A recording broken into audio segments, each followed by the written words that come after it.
ಕಲಬುರಗಿ ನಗರದ ಜಿಲ್ಲಾಧಿಕಾರಿ ಕಚೇರಿ ಮುಂದುಗಡೆ ನೂರಾರು ವಿದ್ಯಾರ್ಥಿಗಳು ವಸತಿ ನಿಲಯಕ್ಕಾಗಿ ಆಗ್ರಹಿಸಿ ಎಐಡಿಎಸ್ಒ ಕಲಬುರಗಿ ಜಿಲ್ಲಾ ಸಮಿತಿ ವತಿಯಿಂದ ಪ್ರತಿಭಟನೆ ಮಾಡಿದರು.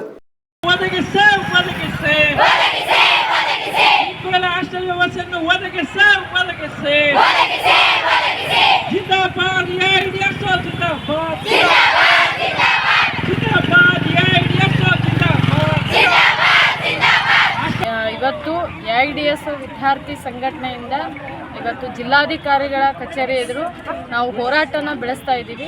ಯಾಕಂತ ಕೇಳಿದರೆ ಇವಾಗ ಕಾಲೇಜ್ ಸ್ಟಾರ್ಟ್ ಆಗಿ 2 ತಿಂಗಳಾಯಿತು, ಇಲ್ಲಿವರೆಗೂ ಕೂಡ ಹಾಸ್ಟೆಲ್ ವ್ಯವಸ್ಥೆ ಒದಗಿಸಿಲ್ಲ.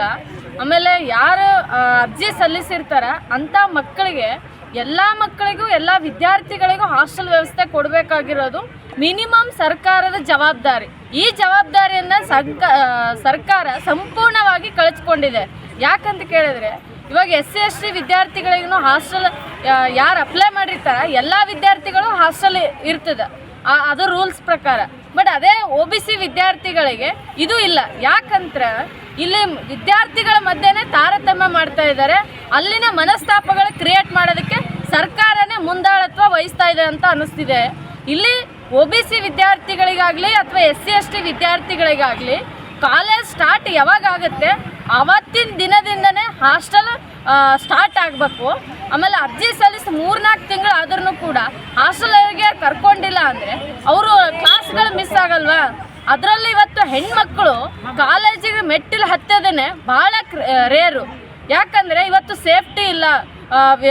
ಎಲ್ಲ ಪೇರೆಂಟ್ಸ್ಗಳಿಗೆ ಒಂಥರ ಭಯಾನಕ ವಾತಾವರಣ ಸೃಷ್ಟಿಯಾಗಿದೆ. ಇಡೀ ಸಮಾಜದಲ್ಲಿ ಪೇರೆಂಟ್ಸ್ಗಳ ಆತಂಕದಲ್ಲಿದ್ದಾರೆ. ಮಕ್ಕಳಿಗೆ ಇದಕ್ಕೆ ಕಾಲೇಜಿಗೆ ಕಳಿಸ್ಬೇಕು ಅಂದ್ರೆ ಕೂಡ ಯೋಚನೆ ಮಾಡ್ತಾ ಇದ್ದಾರೆ. ಇಂಥ ಪರಿಸ್ಥಿತಿನಲ್ಲಿ ಸರ್ಕಾರ ಜವಾಬ್ದಾರಿ ತಗೊಂಡು ಅವರಿಗೆಲ್ಲ ಹಾಸ್ಟೆಲ್ ವ್ಯವಸ್ಥೆ ಕಲ್ಪಿಸೋದನ್ನು ಬಿಟ್ಟು ಇವತ್ತು ರಾತ್ರಿ ಅವರು ಕಾಲೇಜಿಂದ ಮನೆಗೆ ಹೋಗ್ಬೇಕಂದ್ರೆ 9:30-10 ಗಂಟೆ ಆಗ್ತಾ ಇದೆ. ಯಾರು ಜವಾಬ್ದಾರಿ ಇದಕ್ಕೆ? ನಾಳೆ ಮಕ್ಕಳಿಗೆ ಏನಾದರೂ ಆದರೆ ಯಾರು ಜವಾಬ್ದಾರಿ ಇದಕ್ಕೆ?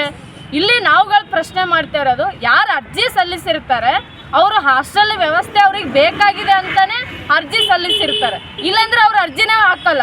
ಅಲ್ಲಿ ನಾವುಗಳು ಪ್ರಶ್ನೆ ಮಾಡ್ತೇವೆ, ಸರ್ಕಾರ ಯಾರಿಗೆ ಯಾರು ಅರ್ಜಿ ಸಲ್ಲಿಸಿದಾರೆ ಅವರಿಗೆಲ್ಲರಿಗೂ ಕೂಡ ಎಲ್ಲ ವಿದ್ಯಾರ್ಥಿಗಳಿಗೂ ಯಾವುದೇ ತಾರತಮ್ಯ ಇಲ್ಲಾರ್ದೆ ಹಾಸ್ಟೆಲ್ ವ್ಯವಸ್ಥೆ ಕಲ್ಪಿಸಬೇಕು.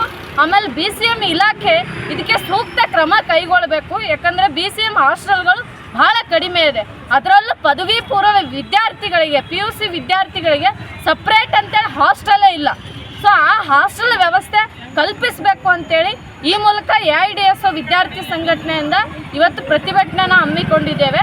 ಈ ಪ್ರತಿಭಟನೆ ಮಣಿದು ಇವತ್ತೇ ಸರ್ಕಾರ ಏನಾದರೂ ಕ್ರಮ ಕೈಗೊಳ್ಳಬೇಕು, ಇಲ್ಲಾಂದರೆ ನಾವು ಉಗ್ರ ಹೋರಾಟಕ್ಕೆ ರೆಡಿ ಆಗ್ತೀವಿ ಅಂತೇಳಿ ಈ ಮೂಲಕ ಕರೆ ನೀಡ್ತಾ ಇದ್ದೀವಿ.